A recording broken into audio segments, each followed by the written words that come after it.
Hi, I'm Rebecca McLaughlin-Eastham, and this is Business Line, your global business barometer, coming to you from the top of the world's tallest structure, the Burj Khalifa in downtown Dubai. Now, 5G is the super-fast mobile network that some analysts say is going to usher in the biggest technological revolution since the internet itself. The question is, who will lead the race to roll it out? Chinese telecom giant Huawei was one of the frontrunners, but it seems that Washington is doing everything within its power to hamper its chances. James O'Hagan has the story. From the Internet of Things to driverless cars, the fifth-generation wireless network, or 5G, is poised to power the so-called fourth industrial revolution. Put simply, it can cope with our ever-increasing appetite for data, and it's ultra-fast. There's stiff competition to lead the 5G race, with Chinese telecom company Huawei among the leaders. But since Washington placed a ban on using the company's equipment on national security grounds, it's suffered a series of serious setbacks. We've been pretty clear about how we view the risks connected to Huawei and 5G infrastructure. The Internet of the future must have Western values embedded within it. There's a second mission, which is to make sure that we educate our friends about these risks as well. And in the case of Huawei, are concerned that it is not possible to mitigate those anywhere inside of a 5G network. With Facebook refusing to pre-install apps on their handsets and Google blocking Android updates, the company's mobile phone business looks likely to take a hit as well. Missing out on 5G for Huawei was already a challenge from the network perspective, but now it's hit their handsets. It's a major blow. This was a company that was on the trajectory to be one of the leading smartphone makers in the world. There are thousands and thousands of people all over the world, many of whom do not carry an American passport, who are now being affected by a law enacted by the US government. Is that fair? Is it reasonable? We believe it's not. What the motivation of the US government is, you really have to ask that. Leading US hardware and microchip maker Broadcom sent tremors through the markets earlier this month when it forecast that US-China trade tensions and the ban on doing business with Huawei would knock over 1.75 billion euros off its sales this year. Yeah, Huawei is a customer of Broadcom. I mean, that was definitely something that was a headwind. The worry is, does this spread? That could be a major overhang and what I view as a negative leg down for tech stocks. Whether motivated by security concerns or economic protectionism, the Trump administration's trade policies continue to send shockwaves through the financial markets far beyond their borders. Here in Dubai, it's full steam ahead with preparations for Expo 2020. 192 countries are expected to take part in the 6-month-long World Fair that will kick off in October 2020. Now, there's a huge ongoing infrastructure development, not least with the expansion of Al Maktoum Airport. And I sat down with Sheikh Ahmed bin Saeed Al Maktoum, the CEO and chairman of the Emirates Group and the chairman of Dubai World, to find out more. A very warm welcome to Euronews. Hello.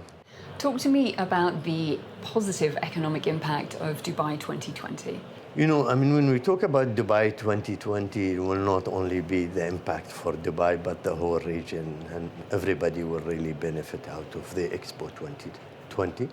It also, we wanted really to make sure that this event will be very successful. It coincides also with the 50 years of the United Arab Emirates birthday. What is the latest on the Al Maktoum Airport expansion? You know, today Al Maktoum Airport can, as we speak today, can handle 30 million passengers. I think we've seen a lot of shift of traffic from Fly Dubai and some other airlines to use it during the closure of the runway. Al Maktoum is the future airport of Dubai and will always continue to grow.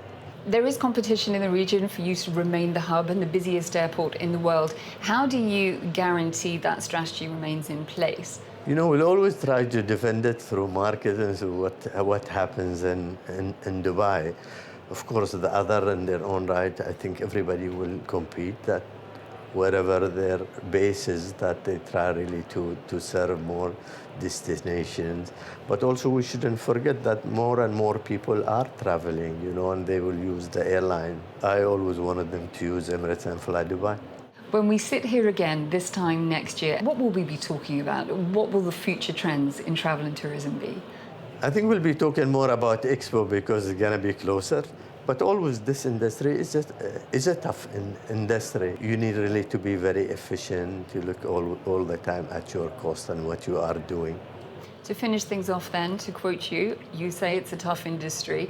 What keeps you awake at night as CEO of a major airline like Emirates? No, I think maybe I'm used to it, and I've been in this business for the last 33 years. Things happen, but also our job to ensure that we continue all the time and to make sure that we expand and we see more passengers flying on us. It's been a pleasure as always. Thank you for speaking to me. Goodbye. Thank you. Crowdfunding is democratizing access to startup capital across Africa, and one Senegalese patisserie has got a pretty sweet deal thanks to it. Merveilleuse is hoping to become the Starbucks of Senegal, and Jane Witherspoon has the story. Merveille is the first high-end patisserie in Touba, Senegal's second biggest city. And it's 40% financed by crowdfunding.